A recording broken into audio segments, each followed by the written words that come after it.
Hey guys, Max here with the My Medic Academy, and today I'm going to be answering the question, can my PTSD be treated with hypnosis? Stay tuned.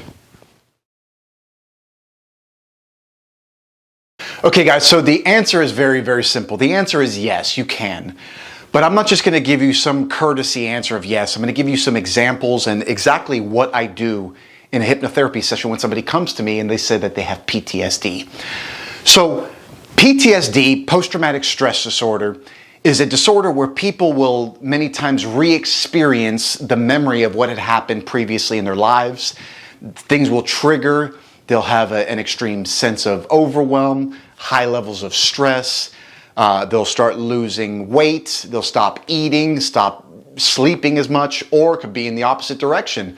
They'll eat too much. They'll sleep too much. They'll drink too much. You know, any number of different things, any number of different symptoms might happen. But the treatment is always really, truly, it's the same. It's very simple for somebody who knows what they're doing. So I know that there's going to be a few people that are just like, well, I just don't believe in hypnosis. I've tried hypnosis before and it didn't really work. Or I had a friend of mine who tried it and it didn't really work for them. So before we start going down, let's qualify the level of hypnotist. Do you have a hypnotist who is just reading a script at you? Or do you have somebody who is actually involved and helping you out, giving you guidance, giving you the tools that you need to overcome this situation? So what I do with my clients, when somebody calls me up and they say, hey Max, I've got PTSD. This happened several years ago. I need help. The very first thing that I do is I'm going to put them at a third person perspective. What happens is when you experience this memory, this trauma, this whatever the case may be, when you experience it, you are experiencing it first person. So you'd have to re-experience it in order to deal with it. But we aren't cognitive behavioral therapists. We're not trying to teach you to see things over and over until you become desensitized to it. That may work for things like being afraid of heights, being afraid of spiders, being afraid of enclosed spaces. That might help, the desensitization of continuing to do the process over and over until it doesn't bother you anymore. The problem is that PTSD is something that it is so visceral, it's so part of your guts and who you are, that many people don't even want to face that again. They don't like to think about it. They don't want to talk about it. They don't want to have anything go on. They want to pretend like it never existed. The problem is that your brain doesn't work quite like that. Okay? Let me explain exactly what happens with trauma. When somebody experiences trauma, you'll have that memory, that emotion, sensation, feeling, that image. It will be imprinted in a side of your brain that is just short term for the moment. But your brain doesn't know what to do with that memory, thought, emotion, sensation, feeling, whatever the case may be. So it holds it there, many times because you don't want to look at it.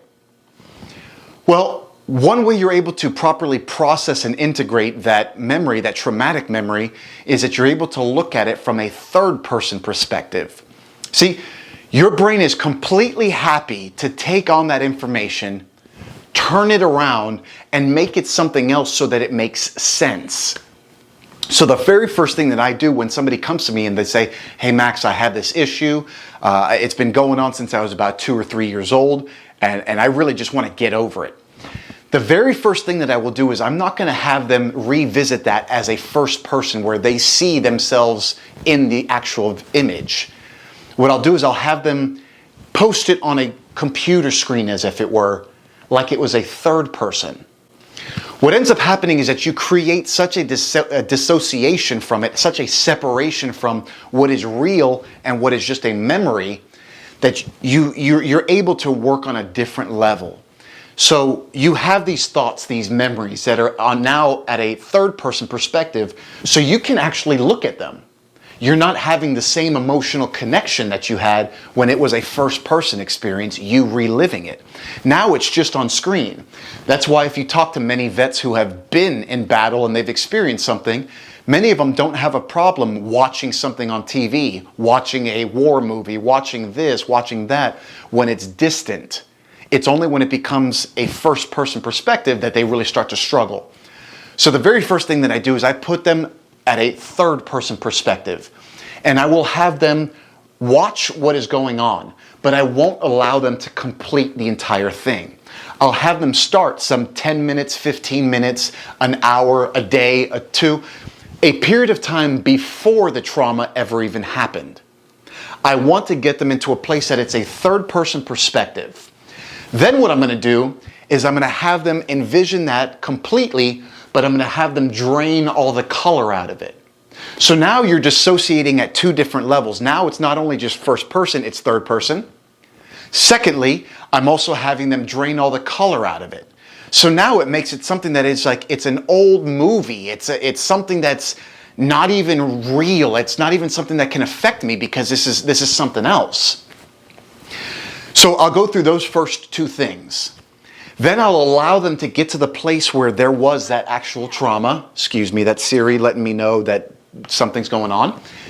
But what I'll do is I'll have them look at that situation from a third-person perspective without color, and then I'll have them shrink it down even further. So now instead of it being from a first person to a third person, now I'm having them shrink it down to even further to something about the size of a phone so that they can see it on their phone.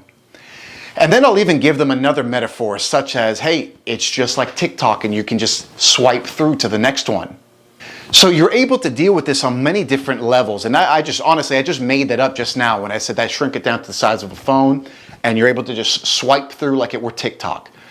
What you're doing is you're working with the brain dissociating from the actual memory. You're working with the subconscious mind, the part that is not easily able to be connected through conscious levels. So with those two things alone, just from first person to third person and dragging all the color out of it, you've radically changed the way that you feel about the situation. Now, go back to that memory and tell me how different you feel. Hey guys, that was a very short video, how to work with PTSD as a hypnotherapist. If you have any troubles with this, contact me. I'll help you out. I'll give you some guidance. Book a session with me. If you're looking for coaching, I can help you with that too. Again, Max Otazu from the My Medic Academy out of Bakersfield, California. I'll catch you in the next one.